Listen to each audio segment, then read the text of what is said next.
घुड़सवारी जो है आपने कहाँ से सीखी, जब से होश संभाला है? क्लब की इब्तिदा मेरे दादा पीर इसरार हुसैन शाह साहब ने की थी। जितना भी देखा है आपको तो नुकरों पे देखा है, सेक्शन में नुकरे ही मैं इस्तेमाल करूँ। सर 3-4 किस्म के इवेंट हैं।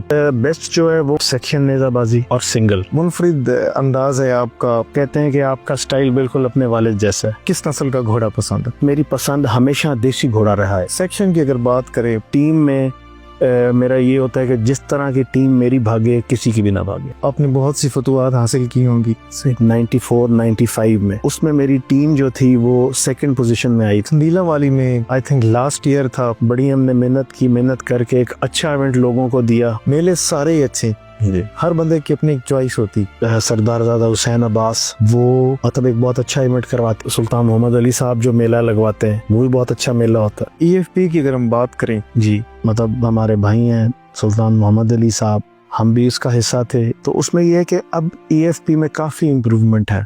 सर इंटरनेशनल नेज़ाबाजी की बात करें, इंटरनेशनली पार्टिसिपेट किया था एक दफा हमने। सर नए आने वाले जो सवार हैं, अगर उन्होंने अपनी नेज़ाबाजी इम्प्रूव करनी है, उन्होंने अपना स्टाइल इम्प्रूव करना है, उन्होंने अपनी सवारी इम्प्रूव करनी है, तो उनके पास पक्के घोड़े होने चाहिए जो ट्रेंड हो, पुराने हो, और वो उनको समझे ये जो घोड़ा है ये घोड़ा आपका उस्ताद है।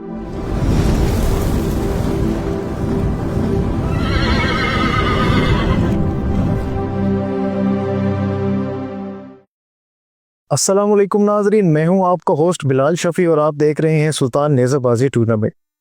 आज हम मौजूद हैं सिंदीला वाली और हमारे साथ जो स्पेशल गेस्ट मौजूद हैं उनका नाम है पीर सैयद कुतुब अली शाह साहब अल मरूफ अली बाबा साईं। अस्सलामुअलैकुम सर। वालेकुम अस्सलाम, क्या हाल है? खैरियत से? अल्लाह का करम, आप सुनाएं। जी अल्हम्दुलिल्लाह। सर सबसे पहले आपका बहुत शुक्रिया, इतनी ज्यादा मसरूफियात से आपने वक्त निकाला है हमारे लिए। जी आपका भी शुक्रिया, आपने इतना टाइम निकाल के मेरे पास आए इंटरव्यू के लिए। सर सबसे पहले ये बताइएगा कि घोड़सवारी जो है आपने कहाँ से सीखी, आपके खानवादा से कहाँ से ये तरतीब चली आ रही है, घोड़ों की इब्तिदा कहाँ से हुई? तो काइंडली सर डिटेल से आपकी वाबस्तगी कहाँ से है, आप पाकिस्तान के किस शहर से आपका ताल्लुक है, आपके गाँव का क्या नाम है? काइंडली हमारे ऑडियंस के साथ डिटेल में सर शेयर। जी, आस्ताना आलिया कुतबिया संदीले वाली शरीफ, तहसील पीर महल, डिस्ट्रिक्ट रोबोटिक सिंह से हमारा मतलब ताल्लुक है मेरा। और जैसे कि आपने कहा कि सवारी कब से, तो बहुत छोटा था मैं जब से, मतलब समझें जब से होश संभाला है, मतलब तब से घोड़सवारी कर रहा हूँ मैं।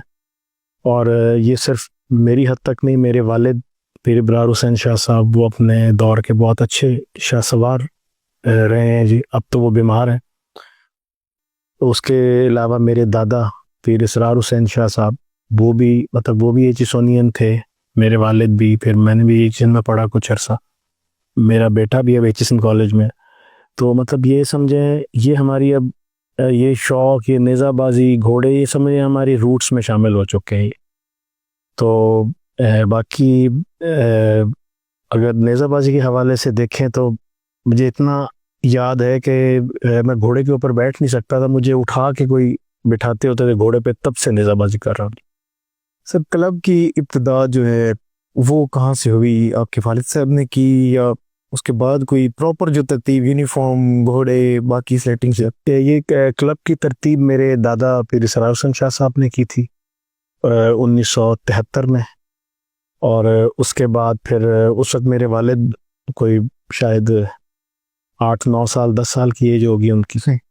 तो उस वक्त मतलब उन्होंने ये क्लब बनाया अपना कुतबिया अबरार क्लब के नाम से, क्योंकि हमारे बुजुर्ग पीर कुतुब अली शाह साहब जिनका आस्ताना है, तो उनका नाम फिर मेरे वालिद को शौक़ था, तो कुतबिया अबरार टेंट पेगिंग क्लब बनाया मेरे दादा ने, और तब से मतलब ये क्लब चल रहा है जी।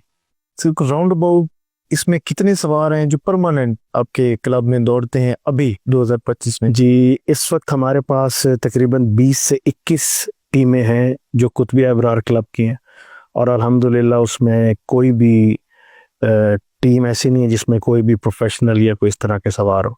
सही सर, माशाल्लाह बड़ी आपकी डिटेल है खानवादा, ख़ास तौर पे सवारी के लिहाज से, और आपको बड़ी दफ़ा नेज़ाबाजी में ख़ासतौर पर बड़े बड़े इवेंट्स में आपकी टीमें 3 से 4 टीमें तो कम से कम आपकी होती ही होती हैं। तो नुकरों का आपको आपको बहुत ज़्यादा शायद शौक है। मैंने खुद जब जितना भी देखा है आपको तो नुकरों पे देखा है। इसकी सर क्या वजह है, कोई खासियत है आपको, ये पसंद ज़्यादा, ये का रंग ये ज़्यादा पसंद है? ये उस जी रंग भी बहुत पसंद है जी। मेरे वालिद भी उनकी नुकरों की सेक्शन होती थी।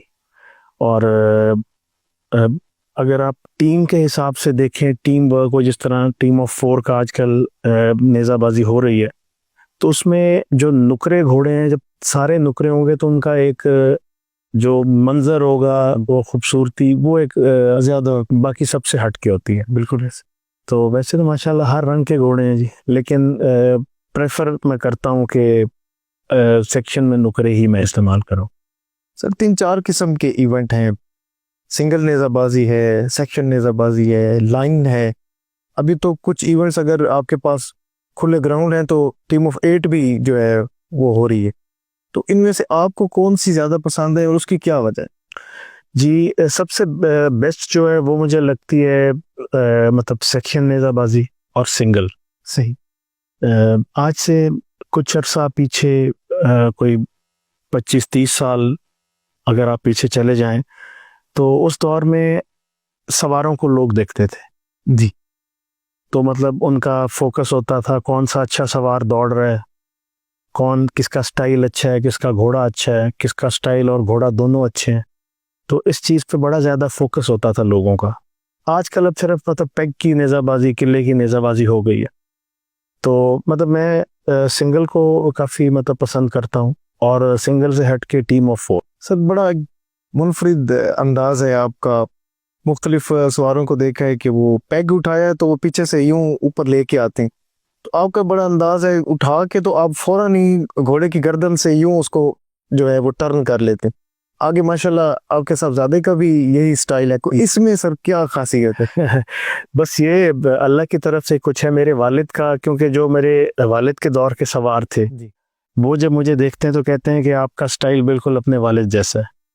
तो फिर शायद कोई मतलब इनबिल्टी लगा लें कोई चीज़ ऐसी है, मतलब कभी कोई ऐसी कोशिश नहीं की किसी का स्टाइल कॉपी करने के लिए या कुछ इस तरह। वाले साहब को आप देखते होंगे तो उसी स्टाइल में, क्योंकि बंदा एक सीख रहा होता है, सीखने में ये होता है कि अपने जो उस्ताद हैं, जो बड़े हैं, उन्हीं को वो एक वो होता है जी। उसमें जब मैं वाले साहब को देखता था तब मैं बहुत छोटा था, क्योंकि जब मैं तकरीबन 8-9 साल की मेरी उम्र होगी जब मेरे वालिद बीमार हुए।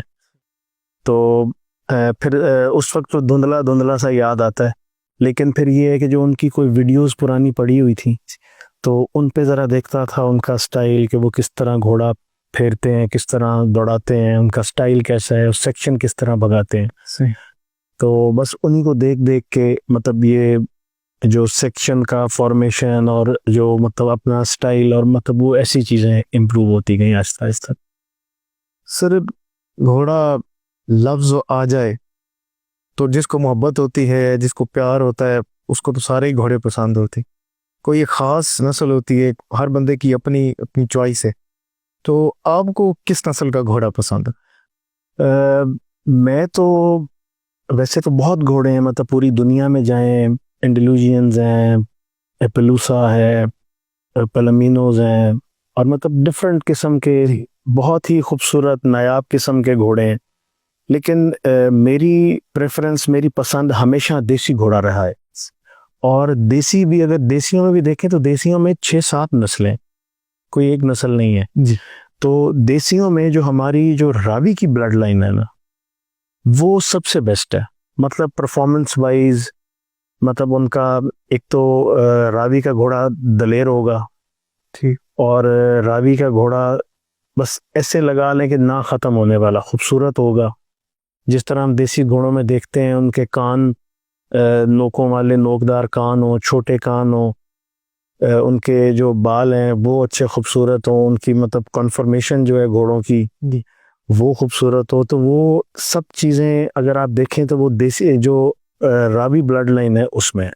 और अक्सर मेरे चाचा ही लगे कमर जमान खान साहब, वो भी हमेशा कहते हैं कि मैं तांदले वाली साइड का घोड़ा पसंद करता हूँ। तो वो तांदला जो है वो समझे बिल्कुल मिडल आता है हमारे रावी का।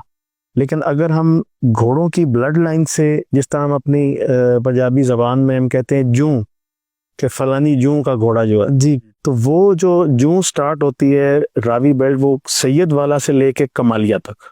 ठीक, मतलब सैयद वाला से पीछे भी नहीं और कमालिया से आगे भी नहीं, क्योंकि कमालिया से आगे दरिया आता है, ये हमारी साइड से गुजर के रावी और चनाब में जा रहा है यहाँ पे, अब अपना कबीर वाला वाली साइड पे। जी, तो अगर सैयद वाला से पीछे जाएं तो फिर लाहौर, और फिर उससे थोड़ा आगे जाके फिर इंडिया वाली साइड पे जाता है। तो ये जो बेल्ट है ना, ये प्योर रावी के घोड़े की मतलब बेल्ट है। और जो बुजुर्ग होते थे, जो बड़े होते थे, मतलब हमारे बुजुर्ग या उस्ताद जो थे, जो हो गुजरे, जो कुछ हैं, तो वो हमेशा यही कहते हैं कि रावी का घोड़ा हो मतलब उसकी जो मतलब जम पल उसकी वहीं की हो, जी, जी, वो प्योर रावी का कंसिडर होगा। ये नहीं कि बाहर से ला के हम रख लें तो वो तो रावी का नहीं होगा। ऐसे। तो वो कहते थे कि सैयद वाला से लेके कमालिया वाली बेल्ट से रावी के उस पार हो या इस पार हो, आंखें बंद करके सौदा कर लो, घोड़ा खरीद लो। तो मेरे वालिद ने भी हमेशा मुझे यही कहा है कि घोड़ा अगर रखना तो रावी का रखना। तो अल्हम्दुलिल्लाह जो मेरे पास ब्लड लाइन या जो ब्रीड है वो सारी वही रावी वाली है। और जो मेरे वालिद ने इकट्ठी की, मेरे दादा ने जो घोड़े लिए, जी वैसे तो मतलब मेरे परदादा, उनके वालिद, उनके दौर से ये जो अस्तबल है हमारा तब से बना हुआ है। तो लेकिन ये है कि अपना उसी को ही हम आगे ब्रीड कर करके हमारे पास वही सारे घोड़े हैं। और मतलब इस तरह के चार चार पाँच पाँच छः छः नस्लें उनकी मतलब हमारे घर के मतलब वो आगे चल। ब्रीड हुए हैं। जी, जी।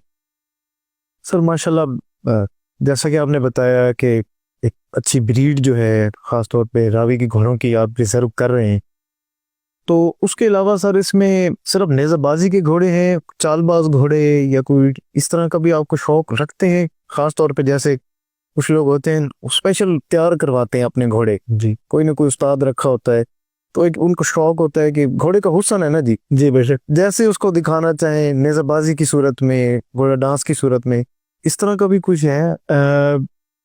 इतना ज़्यादा मुझे नेज़ाबाजी के अलावा मुझे इतना मतलब शौक नहीं है वैसे। जाहिर सी बात है, जिसको घोड़े का शौक हो वो आपको मतलब जो अच्छा घोड़ा है, कुछ चालबाज है या कुछ अच्छा डांसर घोड़ा है, तो मतलब वो पसंद तो आपको आएगा। लेकिन कभी ऐसा नहीं हुआ। एक दो दफ़ा शुरू शुरू में एक दो घोड़े मैंने डांस पे पकड़वाए, लेकिन अगर देखा जाए तो घोड़े का काम सिर्फ भागना है, जी, नाचना नहीं है ऐसे। और अगर आप चाल की बात करते हैं तो जो हमारे पास ये जो ब्लड लाइन आ रही है ना, मतलब आप अक्सर ग्राउंड में देखते होंगे, शायद आपकी नज़रों में से गुजरे हो मेरे घोड़े, तो वो जो उनकी चाल है वो नेचुरल है, यानी कि वो ना भी बने हो, सिंपल भी, वो वही अंदाज जब आप उसे तैयार करेंगे, जब वो इस मतलब तैयारी के उस लिमिट पे पहुंच जाएगा, जब आपका मतलब सारा घोड़ा मतलब तैयार हो चुका है नेज़ाबाजी के लिए और स्कूल वर्क्स के लिए सारा, लेकिन जब वो प्रॉपर फील्ड में आएगा ना, तो वो घोड़ा अपना आप खुद दिखाएगा।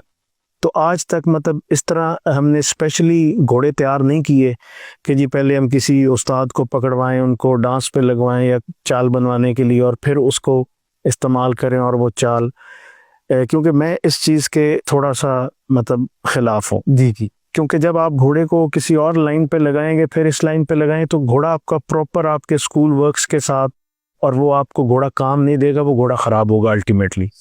तो हमारी कोशिश ये होती है कि हम इस तरह का कुछ ना करें। हम खुद तैयार करते हैं घोड़े, मतलब कदम गाम, फिर उसको स्कूल वर्क्स दिए, ट्रॉट कैंटर वगैरह करवा के, जी, उसके बाद फिर नेज़ाबाजी पे लगाते हैं। तो जैसे जैसे वो टाइम गुजरता है, घोड़ा मतलब मैच्योर होना शुरू होता है, और अपने जिस तरह बार बार, जिस तरह आजकल इतने ज़्यादा मेले होते हैं, तो उन मेलों में बार बार एक से दूसरे, दूसरे से तीसरे में जब जाता है, तो घोड़ा खुद ब खुद अपनी एक चाल बनाना शुरू कर देता है। और ये जो हमारे घोड़े हैं, इनके अंदर एक नेचुरल चाल है। एक मेरे वालिद का घोड़ा बड़ा मशहूर हो गुजरा है, नुकरा छेबों वाला था, और उस जैसी चाल मैंने अपनी ज़िंदगी में नहीं देखी कि कोई घोड़ा उस तरह की चाल कर रहा है, लेकिन कभी उसको प्यार नहीं किया, उसकी अपनी नेचुरल थी। तो वही फिर अभी क्रॉस ब्रीड करके मतलब अभी उसी के समझे नवासियों के भी आगे से बच्चे खड़े हुए हैं जी जी। जो हम भगा भी रहे हैं। तो मतलब वो सारा वो चीज़ एक नेचुरल उनमें आ रही है ब्लड में। सर जनाब की अपनी सवारी खास तौर पे सिंगल में है या सेक्शन में? सिंगल या सेक्शन में अलग अलग आप कोई तरतीब रखते हैं घोड़े की, एक ही घोड़े पे उसी पे सिंगल और उसी पे सेक्शन करते हैं? और वो उसका नाम क्या है? आपको कितना है कि वो ज्यादा उसके साथ प्यार है? ये डिपेंड करता है जी कि मेरी कोशिश होती है ज़्यादा सिंगल के लिए मेरा एक अलग घोड़ा हो सही। और सेक्शन के लिए अलग घोड़ा हो। तो मतलब जहाँ ज़्यादा घोड़े हम ले जा सके तो वहाँ अगर 3-4 इवेंट्स हैं तो वो 3-4 इवेंट्स के लिए मेरी कोशिश होती है हर इवेंट के लिए एक अलग घोड़ा हो। आजकल जो नुकरों में मैं भगा रहा हूँ वो है अपना जलफराज उसका नाम है। वो भी हमारी मतलब ये घर की ब्रीड में से आ रहा है। मतलब मेरे पास लोग दे देते हैं, दोस्त हैं, भाई हैं काफ़ी। अभी पिछले दिनों मुझे भाई अवैस वस्ती ने मुझे घोड़ा गिफ्ट किया। तो इस तरह बाहर से घोड़े आ जाते हैं, लेकिन जो ब्रीडिंग है वो मैं उन्हीं घोड़ों की कर रहा हूँ जो हमारे शुरू से बुजुर्गों से आ रहे हैं। तो ये हमारा वही घर की ब्रीड है। इसका माँ बाप दादा परदादा नाना परनाना वो भी समझे हमारी घर की ब्रीड थी, घर में यहीं पैदा हुए थे। तो वो भगा रहा हूँ। एक सिंगल में मैं भगा रहा हूँ, एक घोड़ा है मेरे पास कुल्ले रंग का, उसका नाम बीरबल है जी। सिंगल में ज़्यादा आजकल वो भगा रहा हूँ। एक और भी है लाडला, वो थोड़ा कमज़ोर होने की वजह से आजकल मैंने उसे रेस्ट दिया हुआ है। बाकी और भी हैं माशाल्लाह, लेकिन ये को टाइम ही नहीं मिलता किसको ज़्यादा टाइम दें या किस तरह करके। सेक्शन की अगर बात करें, आपकी सेक्शन की जो सवार हैं 7-3 जी, उनकी क्या हिस्ट्री है? कितने अरसे से आपके साथ वाबस्ता हैं? और वो कब से वो आपके क्लब में आए? तो उनकी काइंडली। जो बड़ा अच्छा सवाल है जी आजकल के दौर के हिसाब से, क्योंकि ये जो टीम होती है, टीम वर्क होता है जी। और इसमें ये मैं इस चीज़ में बिलीव नहीं करता कि आज मैं एक मेला भाग रहा हूँ, मेरे साथ कोई और सवार है, कल को कोई मेला भागूंगा तो कोई और सवार आएगा। हमारी पंजाबी कहते हैं चंगा मेला तो चंगे सवार ले जाए, वो उस तरह की। नहीं नहीं जी, मेरी कभी भी प्रायोरिटी जो है ना वो जीत नहीं रही थी। कभी भी मेरी प्रायोरिटी किला नहीं रहा। मेरी हमेशा प्रायोरिटी होती है कि जब आपका नाम अनाउंस हो, लोग आपके इंतज़ार में पहले से बैठे हो कि जी इस मेले पे फलाना सवार आया हुआ है और उसको हमने देखना है। और चाहे हमारा शाम के टाइम हमारा नंबर आए, हमारी बारी आई, तो वो शाम तक वो बंदे हमारे इंतज़ार में बैठे हों। जब हमारा अनाउंस हो तो वो उठ के देखने के लिए खड़े हों। और जब आप किला उठा जाएं तो वो खुश हों, और अगर आप मिस हो तो उनको अफसोस हो। तो मेरी हमेशा से ये प्रायोरिटी कभी भी नहीं रही कि मैंने जीतना है और मैंने ये करना है, लेकिन मेरी हमेशा प्रायोरिटी रही है कि मेरा घोड़ा जैसा भागे वैसे कोई घोड़ा ना भागे।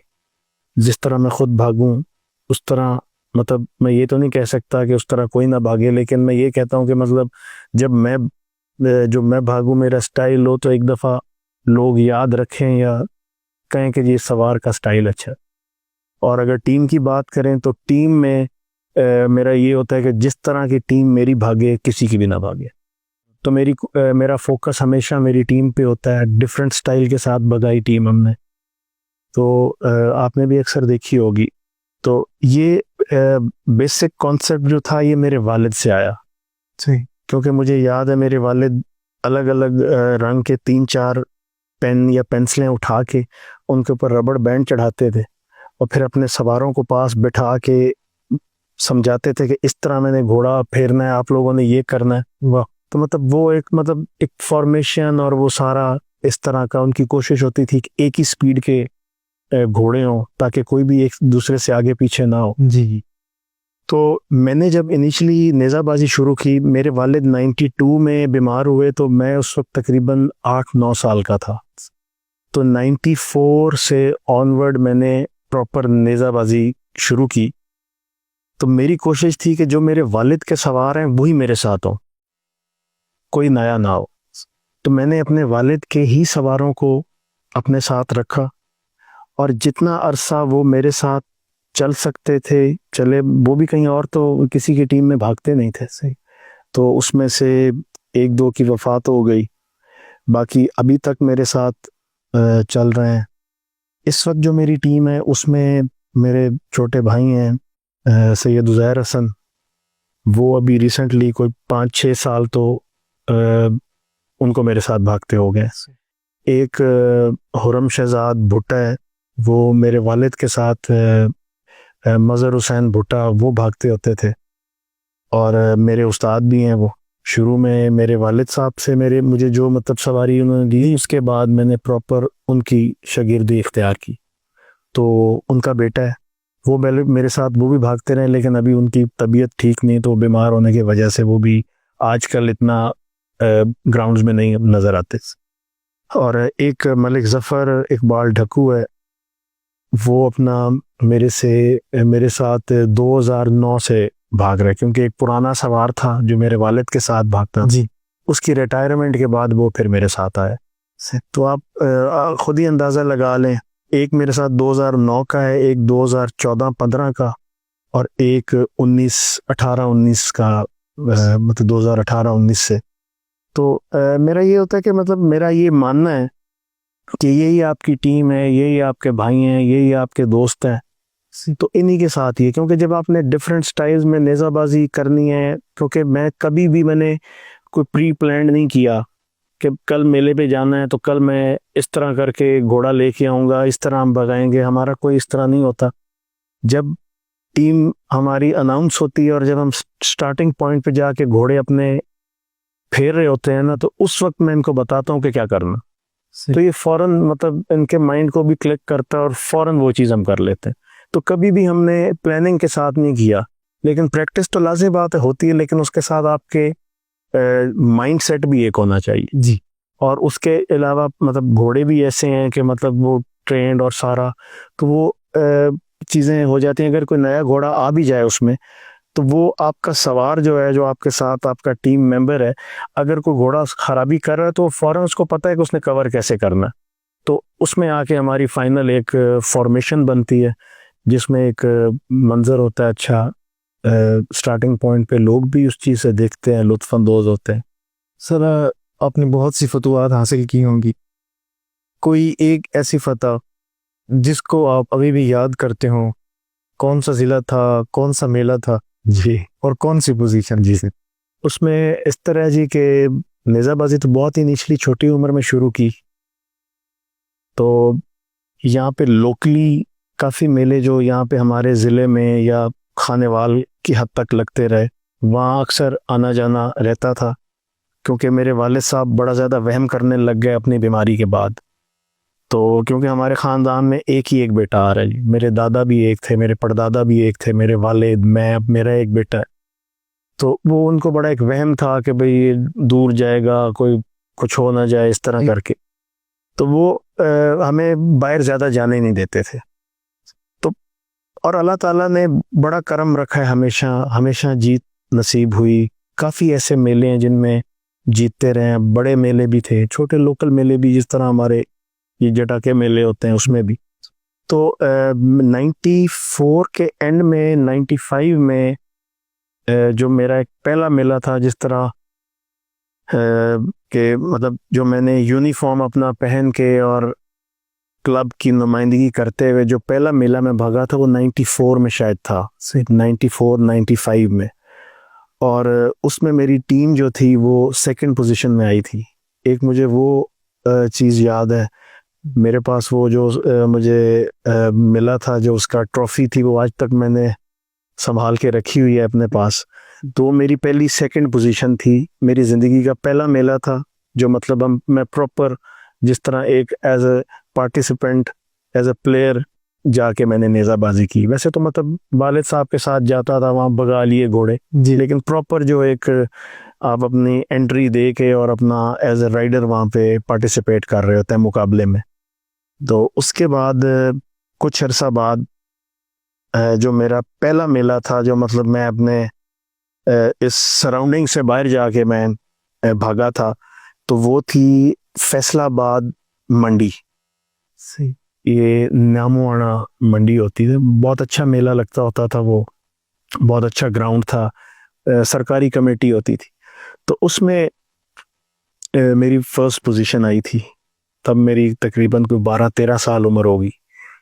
तो मेरा पहला मेला ज़िंदगी का जो मैं मतलब अपने ज़िले से बाहर जाके या वो भागा, तो उसमें अल्लाह ताला ने बहुत अच्छी जीत से नवाजा और बहुत बड़े बड़े सवार थे उसमें, तकरीबन 200 के करीब टीम्स होंगी, तो उसमें आके मुकाबला करके मैं फर्स्ट आया।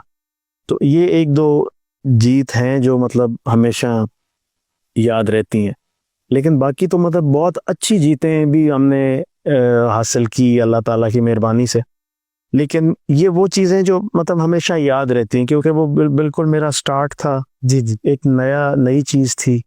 तो वो बस ये एक दो जीते हैं जो मतलब मैं उनको अक्सर याद भी करता हूँ, लोगों से जिक्र भी करता हूँ। सर संदीला वाली में आई थिंक लास्ट ईयर था, बहुत बड़ा मेला आपने करवाया, आई थिंक 4 दिन का था। जी। तो कैसे, पहले भी आप करवा रहे थे या फर्स्ट टाइम या सेकंड टाइम, या कितना अरसे से इसका जो है आपने आगाज किया हुआ? और ये जो 4 दिन का था, इसमें क्या खूबियां ज्यादा थी, टीमें कितनी थी आपने बुलाई हुई, कानून जो थे वो कितने अपडेट थे? थोड़ा ये हमारे ऑडियंस को आप ये 1973 में मेरे दादा ने बुनियाद रखी थी अबरार चैलेंज ट्रॉफी के नाम से। तो उस वक्त हमारे पास मतलब प्रॉपर ग्राउंड नहीं था यहाँ पे, तो 1973 में ही मेरे दादा ने एक ग्राउंड के लिए ना कोई 8-10 एकड़ जो जगह थी वो छोड़ दी। तो फिर 1975 में जाके प्रॉपर वहाँ पे एक ग्रासी ग्राउंड वाला पूरा ग्राउंड बना, पेविलियन बना वहाँ पे।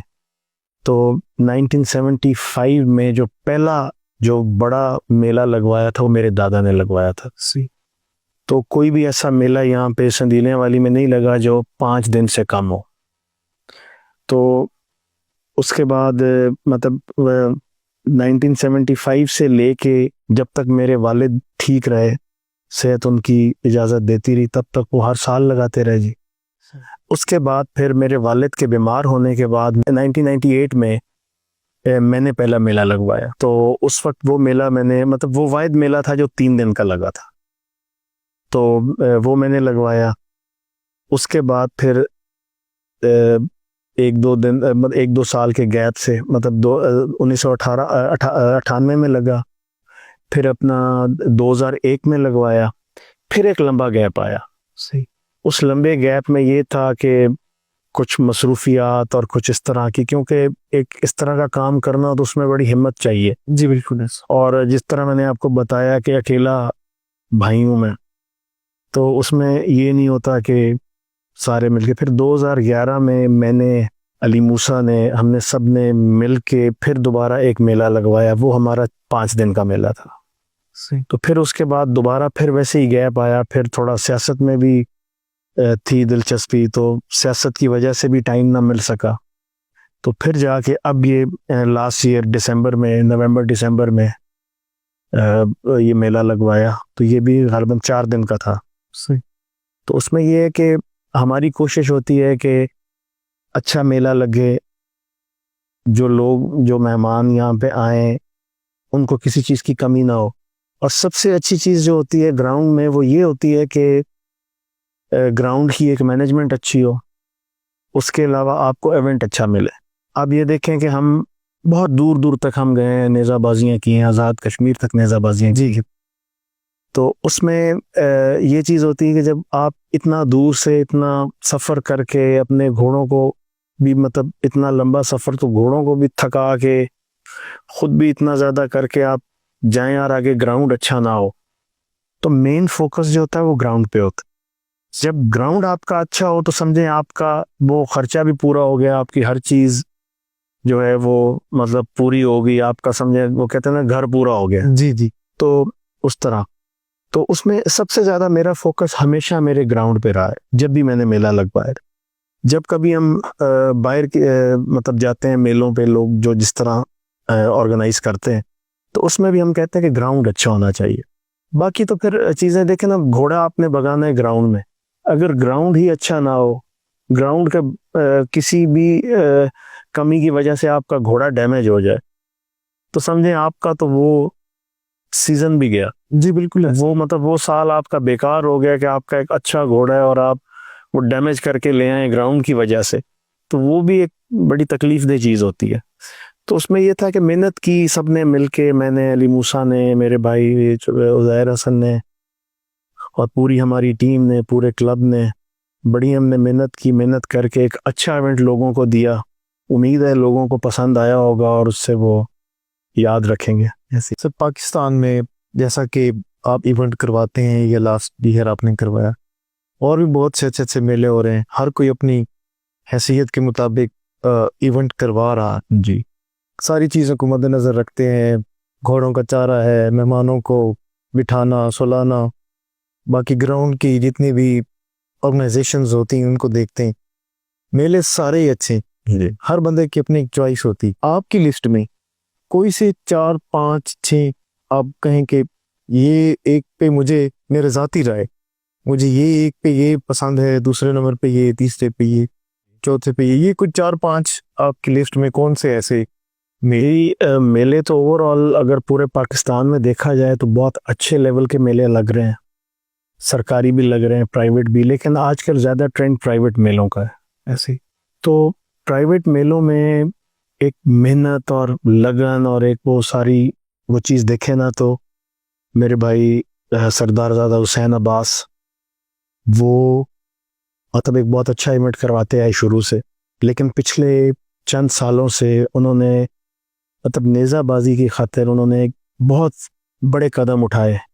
उन्होंने प्रॉपर स्टेडियम बनाया, तो उसमें मतलब ताज़ीदारे वाला वो मेला करवाते रहे। एक तो ग्राउंड उनका बहुत अच्छा है, फिर अब उन्होंने जिस तरह वो सारा सेटअप बना लिया है, अब रिसेंट जो उन्होंने लास्ट ईयर जो मेला, बल्कि शायद इसी साल में ही था, अभी अप्रैल में शायद हुआ था, तो वो जो उन्होंने करवाया, तो उन्होंने सिंगल सिंगल सवार बुलाते हैं, वो उसमें ताज़ीदारा भी देखते हैं, घोड़ा भी देखते हैं, और सारा इस तरह नेज़ाबाजी का भी एंड में आता है। और बड़ा अच्छा उन्होंने प्रॉपर एक स्टेडियम बनाया, और ऐसा पाकिस्तान में किसी का भी प्राइवेट ऐसा स्टेडियम नहीं है। तो वो एक मेला बहुत अच्छा जो लगता रहा है। फिर 2 साल लगवाया है हमारे भाई सैयद हसन महमूद गिलानी साहब ने जी, वो पाकपतन वाली साइड पे उन्होंने लगवाया। बड़ा अच्छा, बहुत अच्छा वेल ऑर्गेनाइज्ड मेला था, ग्राउंड बहुत अच्छा था। फिर अपना जो सुल्तान मोहम्मद अली साहब जो मेला लगवाते हैं, वो भी बहुत अच्छा मेला होता है। मतलब ये ऐसे मेले हैं जिनको लोग पूरा साल लुक फॉरवर्ड करते हैं। ऐसे? तो वो भी उनमें से मतलब वो मेला भी बहुत अच्छा हमेशा लगता रहा है। और उसके अलावा फिर अगर ये अभी दिसंबर में मेरे ख्याल में सर्दियों में लगा है या जनवरी में लगा है, मुझे महीना याद नहीं है, ख्वाजा फैसल साहब, उनके बेटे मोहम्मद अहमद और हारिस, उन्होंने बहुत अच्छा इवेंट करवाया है। मतलब यूजुअली ऐसा नहीं होता। उन्होंने मतलब सरीना होटल में उन्होंने अकोमोडेशन दी। तो मतलब ये देखें ना, हर बंदा अपने हैसियत के मुताबिक बिल्कुल कर रहा है। ऐसे? तो अगर इन ये तो बहुत बड़े मेले हैं। फिर जो मतलब आते हैं हमारे ईएफपी के जो मेले आते हैं, वो बहुत अच्छे मेले होते हैं, लेकिन वो फिर थोड़े और हिसाब के आ जाते हैं। वो सरकारी मेले होते हैं, तो मतलब उसमें मतलब एक प्राइवेट अगर एक इंसान कर रहा है तो उसका वो सारा वो अपने अखराजात पे कर रहा है। नहीं। तो जो सरकारी होते हैं वो भी मतलब बहुत अच्छे मेले लगे हैं, लेकिन मैं प्राइवेट को ज़रा ज़्यादा वो कर रहा हूँ। तो ये 1-2 मेले हैं। फिर 1-2 और अच्छे मेले लगे हैं, और इस वक्त मतलब मेरे जहन में याद भी नहीं आ रहा। फिर हमारे जो देसी मेले होते हैं, जटा के मेले, जो जिस तरह दरबारों पे और सोके वाले से जो उन पे वो दरबारी मेले हम उन्हें कहते हैं। सही। तो लोकल मेले जो हैं, तो उन लोकल मेलों में भी काफ़ी अच्छे मेले लग रहे हैं। यहाँ पे खानेवाल में एक लगता है, मार सफदर हराज लगवाता है, वो अपने वालिद की बरसी लगवाते हैं। लगवाते वो 1 डे मतलब 1 नाइट से, वो गर्मियों में लगवाते हैं, और वो फ्लड लाइट होता है, लेकिन अच्छा ऑर्गेनाइज्ड, ग्राउंड बहुत अच्छा होता है। क्योंकि मेरा मेन फोकस होता है ग्राउंड पे, क्योंकि जब 1 डे या 1 नाइट का मेला होता है उसमें आप किसी को अकोमोडेशन वगैरह नहीं देते हैं। तो लोग आते हैं नेज़ाबाजी करके, जो शाम को आया नहीं, हाँ जी, सुबह निकल गया, या जिसने सुबह आना है वो शाम को निकल गया।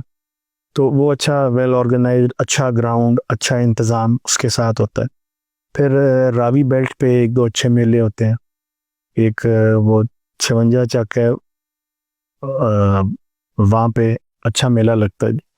वो भी पीर साहबान है, वो मेला लगवाते हैं, लेकिन ग्राउंड का निज़ाम अच्छा बनाया हुआ उन्होंने। तो इस तरह और भी कई मेले हैं। अब इस तरह मतलब साल में इतने मेले हैं। पहले तो मतलब होते थे, सेलेक्टिव से मेले होते थे जी। तो पता होता था कि जी 5 मेले लगने हैं सीजन में या 4 लगने हैं, उनमें हमने जाना है। सही। लेकिन अब इतने मेले हैं और साल का कोई महीना खाली नहीं है। बिल्कुल। तो अब इतना वो याद भी बंदे को नहीं रहता। लेकिन ये कि ये 2-4 ऐसे मेले हैं जो अच्छे मेले हैं, जो लगते हैं और आगे भी इंशाल्लाह लगते रहेंगे। सर ये बात की जाए नेज़ाबाजी की, घोड़ों की ताज़ेदारी है, ब्रीड को देखा जाए जी पिछले 6-7 साल से बहुत ज़्यादा अरूज आ रहा है इसमें।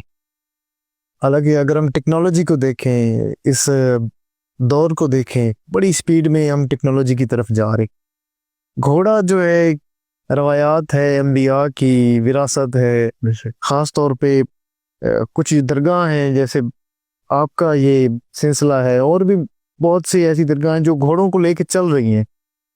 अभी बहुत ज़्यादा अरूज है 6-7 साल से। तो आप क्या समझते हैं किस वजह से इतना ज़्यादा अरूज आ रहा है इस गेम में या घोड़ों में, या इस लोग कैसे माइल हो रही है? जी, इसमें मैंने अब अमूमन अक्सर नोट किया था, मतलब हमेशा नेज़ाबाजी करते आए, मतलब जिस तरह मेरे वालिद ने शौक किया ना, उस तरह की हम कोशिश तो बहुत करते हैं, लेकिन उन जैसा निज़ाम या उन जैसा हम कर नहीं पाते।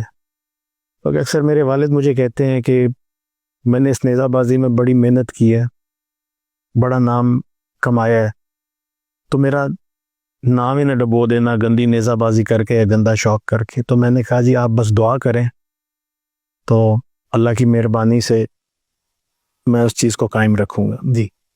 तो उसमें यह कि पहले 2-3 ही ब्रीडर होते थे पूरे पाकिस्तान में जो घोड़ों को ब्रीड कर रहे हैं, और काफ़ी देख के अफसोस भी होता था कि घोड़ों को वो कोई इस तरह का ट्रीट नहीं करते थे कि जिस तरह आपका शौक है, आपका जुनून है। क्योंकि मैं मतलब शौक हो गया, ये शौक लफ्ज़ मुझे बहुत छोटा लगता है अपने इस शौक के हवाले से। ये जुनून है, ये इश्क है ऐसी। और इस तरह समझ लें कि हमारी रगों में ये शामिल है। तो काफ़ी मतलब लोग आते हैं घोड़े को छोटे जो रिक्शे हैं उनके ऊपर लोड करके ला रहे हैं, ना उनके खाने का कोई निज़ाम है ना कुछ है। आया अपना राउंड भगाया और वहाँ पे उसका लगाम उतार के और पैर में रस्सा डाल दिया, वहीं पे वो चरता रहा है। फिर मुझे जब नंबर आने लगेगा फिर उसको लगाम दी और फिर चला गया। घोड़ों को कोई देखता नहीं था। मेरे वालिद की हमेशा से प्रायोरिटी होती थी कि वो जब किसी मेले पे गए तो जहाँ उनका कैंप लगा हुआ है, जहाँ उनके घोड़े हैं, वो खुद भी वहीं पर आए से। मैंने भी इसी तरह ही किया। तो ऐसे ऐसे लोग भी हैं जो मतलब आते हैं मेलों में घोड़े लेके और अपने घोड़ों को देखते तक नहीं। लेकिन अब ये चेंज आ रहा है तो खुशी हो रही है। काफ़ी हमारे भाई हैं, काफ़ी हमारे दोस्त हैं जिन्होंने अब इसको ब्रीडिंग करके और अपने घोड़े तैयार कर रहे हैं। वो शायद मेहरबानी कहूँगा उन हमारे भाइयों की है जो यहाँ से आके हमारे इलाकों से 40-40 लाख के, 50-50 लाख के, करोड़ के, जी जी, 10-10, 20-20 लाख के घोड़े खरीद के गए हैं। तो अब शौकीन जो अच्छा शौकीन होगा, ताज़ीदार होगा, अगर वो अफोर्ड नहीं कर सकता तो अच्छा बुरा घोड़ा उसने रखना नहीं। जी अच्छा उसने उसके रखने की उसकी हैसियत नहीं होती। तो फिर लोगों ने आके इसी चीज़ में आके उन्होंने अपने घोड़े खुद घोड़े अच्छे इकट्ठे करके वो ब्रीड कर रहे हैं।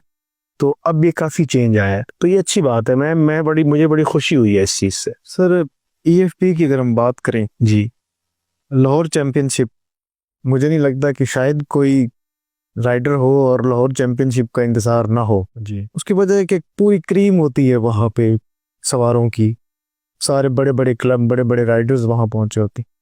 तो बड़ा मुश्किल था हर किसी को पूरे पाकिस्तान से वहाँ लाहौर इकट्ठे होना। तो इसके अलावा आप क्या समझते हैं ईएफपी ने जो रीजनल नेज़ाबाजी वाले इवेंट स्टार्ट कराए, एक जगह पे एक पॉइंट बना दिया जाता है, वहाँ नेज़ाबाजी होती है, 4-5 ज़िले जो उसके करीब लगते हैं उनके क्लब वाले जो सवार है वहाँ आके नेज़ाबाजी कर सकते हैं। आप इस पॉइंट को कितना पॉजिटिव ले रहे हैं सर? ये बहुत अच्छा इनिशिएटिव है। उसमें पहले जो हमारा ये ईएफपी था, ये अंडर था पीबीजी, प्रेसिडेंट बॉडीगार्ड, उसके अंडर था। जब ये अंडर सुपरविजन ऑफ पीबीजी होता था तो उस वक्त ये होता था कि क्लब रजिस्टर होते थे, सही, उनकी एनुअल जो फी होती थी वो मतलब क्लब का प्रेसिडेंट पे करता था। और उसके अंदर चाहे एक क्लब के अंदर 100 टीम्स हैं या 2 टीम्स हैं या एक टीम है, तो वो उसके अंदर मतलब आ जाती थी। और मतलब किसी को भी टीम वाइज जिस तरह आजकल हो रहा है वो फी देने की जरूरत नहीं होती थी। फिर आके काफ़ी अरसे से जिस तरह हॉर्स एंड कैटल शो लगता रहा, फिर लास्ट जो हॉर्स एंड कैटल शो लगा था वो 2004 में लगा था। ठीक, 2004 के बाद अब लगा, लेकिन वो उस स्केल पे नहीं था, वो बहुत बड़े स्केल पे होता था। तो फिर ये 2004 के बाद से उन्होंने क्लब की जो रजिस्ट्रेशन है वो अलग है, उसकी अलग रजिस्ट्रेशन फीस है और पर टीम अलग रजिस्ट्रेशन है। सही, तो अगर फर्ज करें मेरे 20 टीमें हैं अगर क्लब की, तो अगर मेरा क्लब रजिस्टर्ड है और मेरी वो टीम रजिस्टर्ड नहीं है, तो जो रजिस्टर्ड टीम्स होंगी 2 हैं, 4 हैं, 5 हैं, वो पार्टिसिपेट करेंगी, सही, बाकी नहीं कर सकेंगी। ठीक।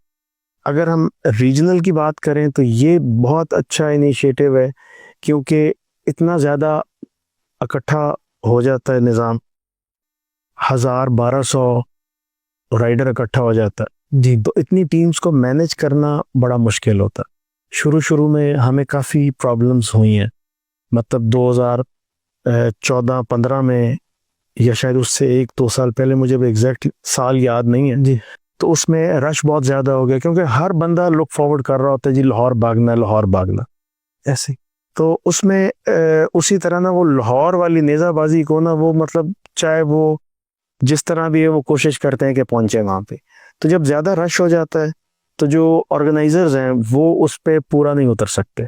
अब मैं एक मिसाल देता हूँ, आपने 100 टीम का अरेंज किया हुआ, तो आपने अगर घोड़ों को चारा देना है तो आपने 100 टीम के हिसाब से चारा देना। ऐसे, अकोमोडेशन तो खैर वो देते नहीं, लेकिन ये है कि अगर घोड़ों का चारा देना है, अगर आप 100 घोड़ा है, अगर उसका चारे का अरेंज हमने किया हुआ है, तो अगर वहाँ पे 1000 घोड़ा आ जाए तो वो ऑर्गेनाइजर्स के लिए भी बड़ी मुश्किल हो जाती है। बिल्कुल ऐसे, तो इसमें ये बड़ा अच्छा एक पॉइंट था कि उन्होंने रीजन्स बना दिए, रीजन्स में डिफरेंट अजला शामिल कर दिए उन्होंने जी, कि जी ये ज़िले हैं, इनका रीजन बन गया, आप खुद ही फैसला करें।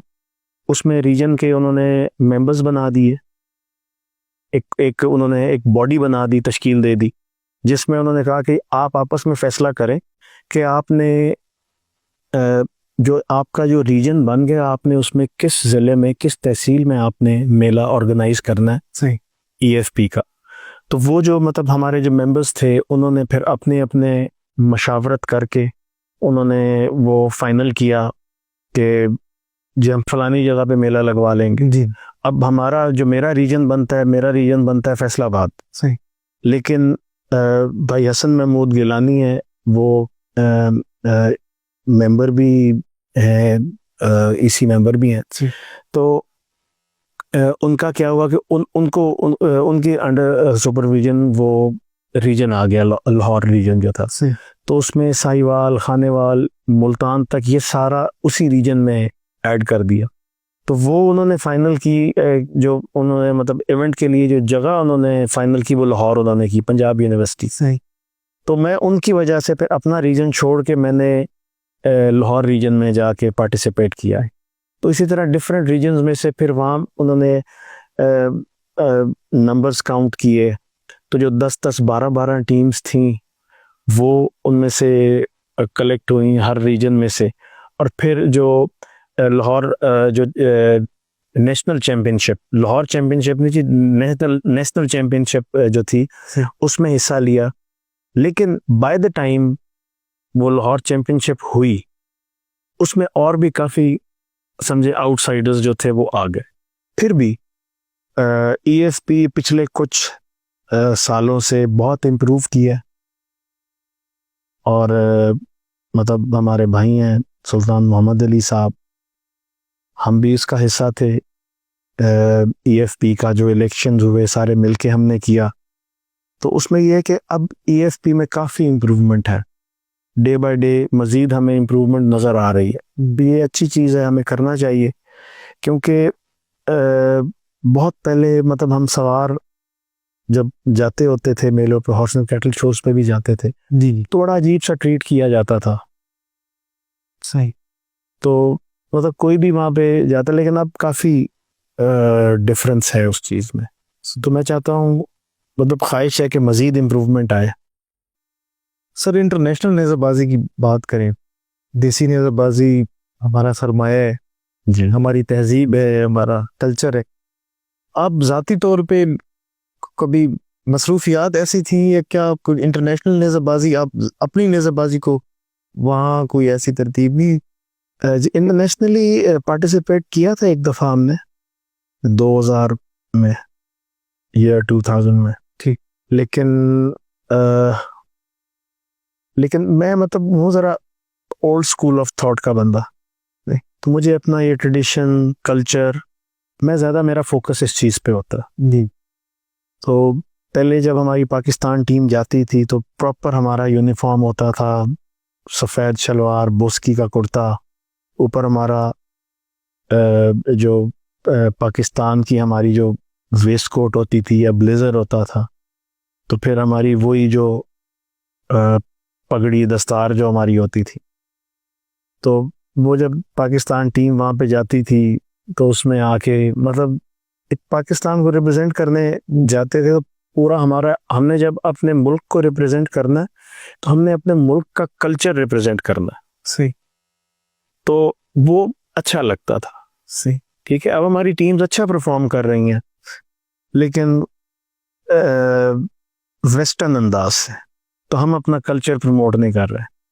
तो मेरा शुरू से ही मेरा फोकस जो रहा है अपने कल्चर पे, अपने उस चीज़ पे रहा है। जी तो चांसेस भी मिले। एक दफ़ा मलिक अता साहब ने, बुजुर्ग थे हमारे, उन्होंने मतलब मेरे वालिद के साथ दौर, वो मेरे दादा के बैचमेट थे HSM कॉलेज में। ठीक, मेरे दादा और वो या बैचमेट थे या को एक साल सीनियर जूनियर इस तरह करके थे। जी तो मेरे वालिद को भी हमेशा उनके साथ भी बड़ा एक उनका ताल्लुक़ रहा, मेरे साथ मतलब उनका बड़ा अच्छा, बड़ा प्यार करते थे, बड़ी शफ़क़त करते थे। तो मुझे उन्होंने कहा कि मेरे साथ तुम चलो, तो मैंने उस वक्त रिफ्यूज़ कर दिया। मैंने कहा जी नहीं, मेरी अपनी कुछ मसरूफियात हैं। तो मेरा शुरू से ही ना अपनी देसी नेज़ाबाजी का ज़्यादा फोकस मेरा देसी नेज़ाबाजी पर रहा है।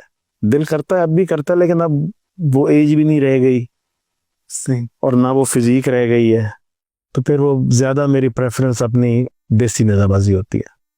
सर नए आने वाले जो सवार हैं या कुछ शौकीन हजरात जो चाह रहे हैं कि हम भी नेज़रबाजी की दुनिया में कदम रखें, उनके बारे में आप क्या मैसेज देते हैं? किस किस्म का घोड़ा लेना चाहिए, कैसे वो अपनी नेज़रबाजी को स्टार्ट करें? जी, जो नए यंगस्टर हैं, सबसे पहले तो मुझे बड़ी खुशी होती है, उन्हें वेलकम भी कहते हैं हम अपनी इस फील्ड में। तो काफ़ी यंगस्टर्स आए हैं, बहुत अच्छे अच्छे, स्टाइल भी अच्छे हैं उनके, भाग भी अच्छा रहे हैं। लेकिन उनको जो मेरा उनके लिए जो पैगाम होगा ना, वो ये होगा कि जो यंगस्टर होता है ना, जब उनके पास ज़्यादा ऑप्शंस होती हैं ना, जी मतलब उनके पास अब 10 घोड़े खड़े हैं ना, तो वो कहेंगे 10 के 10 ही में भगा लो। अब मेरा बेटा है, वो भी मतलब उसी क्राइटेरिया में आता है। जी तो वो भी कभी मेरे घोड़े पे चढ़ के भगा रहा है, कभी कोई, तो वो चीज़ उनको डिस्टर्ब करेगी। सही।